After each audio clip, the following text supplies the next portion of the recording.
जय हिंद किसान भाइयों, अगर जो आपको गेहूं की फसल से अधिक उत्पादन लेना है तो आप एक सही वीडियो देख रहे हैं। आज इस वीडियो के माध्यम से जो आपको जानकारी मिलने वाली है वह चैनल पर किसी भी वीडियो में आपको नहीं बताई गई है। आज मैं आपको एक ऐसा सीक्रेट फार्मूला बताने वाला हूं जो गेहूं में एक रिकॉर्ड तोड़ उत्पादन लेने में आप सफल हो पाएंगे। अगर जो आप यह उपयोग करते हैं तो आपको एक अधिक उत्पादन लेने से कोई नहीं रोक सकता। किसान भाइयों, ये जो मेरी जो पीछे गेहूं का प्लाट है ये अभी 40 दिनों का हो चुका है, 40 और 45 दिनों के मध्य हो चुका है। आप देख ही रहे हैं कितना हरा भरा प्लाट बना हुआ है। तो मैंने इसके अंदर क्या क्या खाद डाला है, कौन सा स्प्रे मैं करने वाला हूँ, तो वही सभी जानकारी आज आपके सामने शेयर करने वाला हूँ। किसान भाइयों, मैं ऐसी वैसी बातें नहीं करता हूँ। मैं पहले जो भी खाद होता है, जो भी दवाइयाँ होती है, अपने खेतों में पहले इस्तेमाल करता हूँ, उनका रिजल्ट देखता हूँ। जो मेरे को अच्छा लगता है वही आप सभी किसान भाइयों के साथ में मैं शेयर करता हूँ। तो जो चीज़ मेरे को अच्छी लगी है गेहूं में जो एक अधिक उत्पादन देती हैं, तो वो चीज़ें आज मैं आपके सामने शेयर करने वाला हूँ। किसान भाइयों, अधिकतर हम गेहूं की फसल में सिर्फ दो चीज़ों का उपयोग करते हैं। पहला यूरिया और दूसरा 12-32-16 या DAP। इसके अलावा हम कोई भी दूसरा रासायनिक खाद या कोई भी पोषक तत्व हमारी गेहूं की फसल में नहीं देते हैं। तो किसान भाइयों, गेहूं की फसल में कुछ और पोषक तत्वों की भी ज़रूरत होती है जो कि हम हमारी फसल में नहीं देते हैं। किसान भाइयों, अधिकतर आज जिस प्रकार से किसान यूरिया का उपयोग करता है, तो यूरिया सिर्फ हमारी गेहूं की फसल में हाइट बढ़ाने के अलावा दूसरा कोई भी काम नहीं करता है। और हाइट बढ़ाने से अधिक उत्पादन नहीं ले पाते हैं हम, क्योंकि गेहूं की फसल में दूसरे और पोषक तत्व भी हमें देना पड़ता है, जिससे कि आप गेहूं में अगर जो वो पोषक तत्व देते हैं तो उसमें कल्लों की संख्या बढ़ेगी, उसमें अधिक फुटाव आएगा, बालियाँ जो उम्बियाँ होती है हमारे गेहूं की वो लंबी और अच्छी मजबूत बनेगी, दाना बड़ा होगा, मोटा होगा और चमकदार होगा। इन सभी चीज़ों को ध्यान में रखते हुए हमें क्या क्या रासायनिक खाद देना चाहिए, कौन कौन से पोषक तत्व देना चाहिए, ये सभी मैं आज आपको बताने वाला हूं। तो किसान भाइयों, पिछले साल मैंने जो भी चीज़ें मेरे खेत में डाली थी, मैंने एक ऐसा उत्पादन लिया है, आपको भी अगर जो बताऊंगा तो आप भी चौंक जाएंगे। 19 कुंटल प्रति बीघे के हिसाब से मैंने गेहूँ का इसी खेत से मैंने उत्पादन निकाला है। तो किसान भाइयों, चलिए वीडियो को स्टार्ट करते हैं। मैं शंकर ठाकुर आप सभी का मेरे आपके अपने चैनल पर स्वागत करता हूं। और अगर जो वीडियो आपको अच्छा लगे तो वीडियो को लाइक और चैनल को सब्सक्राइब कीजिएगा, ताकि आगे भी आपको ऐसी जानकारियाँ, खेती बाड़ी से जुड़ी जानकारियाँ मिल सके और आप अपनी फसलों में उनका उपयोग करें कि कोई भी दवाई हो, कोई भी खाद हो और किस तरह से खेती की जाती है। थोड़ा अनुभव जो मैं आपके साथ में शेयर करना चाहता हूँ, तो प्लीज़ चैनल को सब्सक्राइब कीजिएगा। चलिए वीडियो को स्टार्ट करते हैं किसान भाइयों, अगर जो हमें किसी फसल का अधिक उत्पादन लेना है तो उसकी तैयारी हमें शुरू से ही करना पड़ती है, तब कहीं जाके एक अच्छा उत्पादन निकल कर आता है। अगर जो हम शुरू से ध्यान नहीं देते हैं तो बीच में हम कुछ भी करेंगे, लेकिन क्योंकि नींव ही कमज़ोर होगी तो इमारत मजबूत नहीं बनेगी। तो किसान भाइयों, हमें खेत जुताई करते समय हमारी फसल में सबसे पहले खेत में हमें 4 बोरी सिंगल सुपर फास्फेट जो SSP दानेदार जो आता है उसका उपयोग करना है। 4 बोरी प्रति एकड़ के हिसाब से हमें वो छिड़काव करना है। उसके बाद हमें पंजा चला दें या कल्टीवेटर, जो भी आप उचित चाहते हो वो चला दें।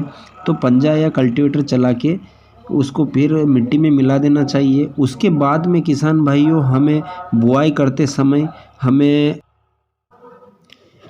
1 बोरी प्रति एकड़ के हिसाब से हमें 12-32-16 लेना है, जो कि 1 एकड़ के लिए पर्याप्त होती हैं। तो उसको गेहूं के साथ मिलाकर बुआई कर दे। और बुआई करने के बाद जब हम पहला पानी पिलाते हैं, जो कि कहीं किसान भाई 20 दिनों में भी पिलाते हैं और 25 दिनों में भी पिलाते हैं, तो आप जब पहला पानी पिलाओ उस समय हमें 1 बोरी यूरिया लेना है। 1 एकड़ के हिसाब से पर्याप्त रहता है। 25 किलो प्रति बीघे के हिसाब से हमें यूरिया लेना है। उसके साथ में हमें 1 किलो प्रति एकड़ के हिसाब से होमिक एसिड लेना है और होमिक एसिड यूरिया के साथ अच्छे से मिलाना है। और उसके साथ अगर जो आप किसान भाई हो, जिस किसान भाई, बहुत सारे किसान भाई जैसे गेहूं के साथ में जब बुआई करते हैं उस समय खाद का उपयोग नहीं करते हैं, तो जिन किसान भाइयों ने अगर जो बुआई के समय उपयोग नहीं किया है खाद का, तो हमें पहले पानी जब हम देते हैं उस समय हमें वह खाद जैसे कि DAP है या 12-32-16 जो भी आपको उपलब्ध हो पाए वो उसके साथ में 1 बोरे प्रति एकड़ के साथ में मिला लेना है और छिड़काव करना है। और छिड़काव करने के बाद में पानी पिला देना है। किसान भाइयों, पानी पिलाते समय हमें एक सावधानी यह रखना है कि हमारे खेत में ज़्यादा समय तक पानी भरा हुआ नहीं रहना चाहिए, क्योंकि कुछ किसान भाई जैसे कि खेत में पानी लंबे समय तक भरा रहता है तो उससे हमारी फसल को बहुत नुकसान पहुंचता है, जैसे कि कहीं जगह पर पीले पड़ जाते हैं और सूखने लग जाते हैं, तो वो लास्ट तक ग्रोथ नहीं कर पाते हैं। इसलिए हमें पानी ज़्यादा ना भराए, ऐसा कुछ उपाय करना चाहिए। उसके बाद अगर जो किसान भाइयों हम दूसरा पानी पिलाते हैं, तब हमें किसान भाइयों हमारी फसल में एक सावधानी हमें यह देखना है कि कहीं हमारी फसल पीली तो नहीं पड़ रही है, हमारी फसल की ग्रोथ अच्छी है या नहीं है, हमारे गेहूं की फसल में कल्ले निकल रहे हैं या नहीं निकल रहे हैं। जैसे कि आप वीडियो में देख रहे हैं, इस प्रकार से कल्ले निकलने चाहिए। अगर जो कल्लों की संख्या कम है तो हमें उत्पादन में कमी देखने को मिलेगी। तो हमें कल्ले की संख्या अगर जो बढ़ानी है तो उसके लिए हमें एक उपाय करना है किसान भाइयों। उसके साथ जब हम दूसरा पानी पिलाते हैं तो हमें उसके साथ में 1 बोरी DAP लेना है 1 एकड़ के हिसाब से, और उसके साथ में किसान भाइयों हमें 25 किलो अमोनियम सल्फेट प्रति एकड़ के हिसाब से मिलाना है। मैं जिस खाद को मैंने पहले वीडियो में चर्चा की थी वह यही खाद है। अमोनियम सल्फेट गेहूं की फसल के लिए बहुत ज़रूरी होता है। अमोनियम सल्फेट में एक ऐसा तत्व होता है जो कि हमारी गेहूं की फसल में कल्ले बनाने में बहुत सहायक प्रदान होता है, उसकी जड़ों को विकास करता है और कल्लों की संख्या बढ़ाता है, जिसके अंदर 24% नाइट्रोजन पाया जाता है और 15% सल्फर पाया जाता है, जो कि सल्फर हमारी फसल में एक फफूंदनाशक का भी काम करता है। उसके साथ साथ में हमारे जो गेहूं के दाने होते हैं उसका कलर भी ग्रीनेस बढ़ाने का काम करता है। तो ये दोनों मिलाकर किसान भाइयों हमारी फसल में छिड़काव करने के बाद में हमें पानी पिला देना चाहिए। तो उससे क्या होगा कि पानी पिलाने के 8 दिन बाद ही आपकी कलर गेहूं की जो फसल होती है कलर चेंज हो जाएगा, कालापन आ जाएगा उसके अंदर और कल्ले अधिक निकलने लग जाएंगे। उसके बाद किसान भाइयों हम जब दूसरा पानी पिला देते हैं उसके 8 या 10 दिन बाद जब हमारी फसल 60 से 70 दिन के बीच की हो जाती हैं, जब हमारे फसल में गेहूं की फसल में बाली निकलने की तैयारी हो जाती है, उस समय हमें एक स्प्रे करना है। और यह स्प्रे एक बहुत ही महत्वपूर्ण है। अगर जो हमें हमारा उत्पादन बढ़ाना है, गेहूं का अधिक उत्पादन लेना है, तो यह स्प्रे आपको करना आवश्यक है। तो स्प्रे में किसान भाइयों हमें ध्यान रखना है कि हमें एक फंगीसाइड लेना है। आप कोई भी कंपनी का या चाहे तो शार्प UPL का शार्प भी ले सकते हैं, या इससे अच्छा फंगीसाइड लेना चाहे तो वो भी ले सकते हैं। तो एक फंगीसाइड लेना है।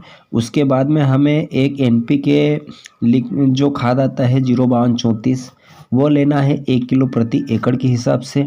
और उसके बाद में हमें एक टॉनिक लेना है। टॉनिक में किसान भाइयों मैं आपको रिकमेंड 2 टॉनिक कर रहा हूँ। 2 में से आप जो अच्छा लगे आपको कोई सा भी ले लीजिए। दोनों अच्छे बेहतरीन टॉनिक है गेहूं की फसल के लिए। तो एक तो मल्टीप्लेक्स कंपनी का क्रांति के नाम से आता है, जिसके अंदर सभी पोषक तत्व मौजूद होते हैं, जिसे हमें बोरान और सल्फर भी मिलता है, कैल्शियम भी मिलता है, नाइट्रोजन भी आता है, फास्फोरस भी आता है, जिंक, आयरन, सभी तत्व मतलब यूँ समझ लो कि संपूर्ण भोजन है गेहूं की फसल के लिए।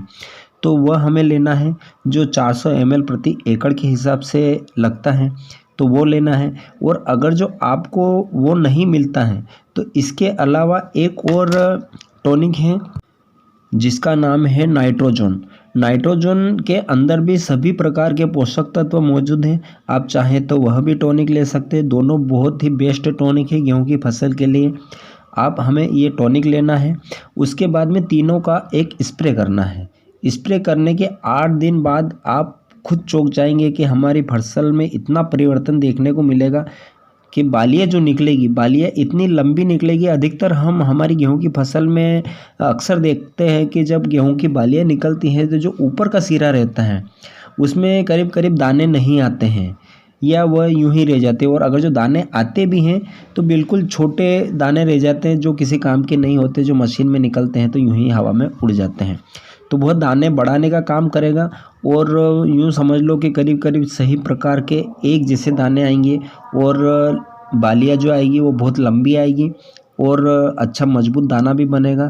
तो किसान भाइयों, हमें यह स्प्रे करना है, और स्प्रे करने के बाद में अगर जो किसान भाइयों आपको लगे कि हाँ मैंने जो जानकारी दी है उससे आपकी फसल को फ़ायदा हुआ है, तो उसके बाद मेरे चैनल को सब्सक्राइब तो ज़रूर कर ही लीजिएगा, ताकि आगे भी आपको इस प्रकार की अच्छी अच्छी जानकारियाँ मिल सके। तो किसान भाइयों, यह थी आज की महत्वपूर्ण जानकारी, और जो मैंने खाद बताया है और जो दवाई बताई है, अगर जो आप इसका सही प्रकार से उपयोग करते हैं तो आप एक बेहतरीन उत्पादन लेंगे। और तो किसान भाइयों, आज के लिए बस इतना ही। आगे फिर मिलते हैं एक नए विषय को लेकर। तब तक के लिए जय श्री राम, जय जवान, जय किसान।